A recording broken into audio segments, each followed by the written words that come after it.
இந்த வீடியோவில் பார்க்க போகிற topic scurvy. What is scurvy? Vitamin C deficiency. நம்ம டயட்டில் வந்து விட்டமின் சி எடுத்துக்காட்டி வர டிசீஸ் நேம் தான் வந்து ஸ்கர்வி. விட்டமின் சி நார்மலாக எதில் ப்ரெசென்ட் ஆகிருக்குன்னு சொல்லி பார்த்தா citrus fruits and vegetables. After a few month symptoms appear. இமிடியேட்டாக வந்து நம்மளுக்கு வந்து சிம்டம்ஸ் வந்து அப்பியர் ஆகாது. After a few month only the symptoms will appear.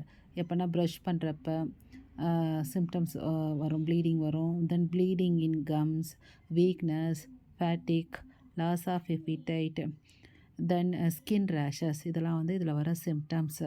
Treatment சொல்லி பார்த்தா taking vitamin C supplement. Citrus fruit அதிகமாக எடுத்துக்கலாம். சிட்ரஸ் ஃப்ரூட்டுங்கிறப்போ orange, lemon, kiwi, strawberry, Goa இதிலெல்லாம் வந்து விட்டமின் சி அதிகமாக இருக்குது. அதை எடுத்துட்டோன்னா நம்ம வந்து ஸ்கர்வியை வந்து கண்ட்ரோல் பண்ணலாம். This is all about scurvy. Thanks for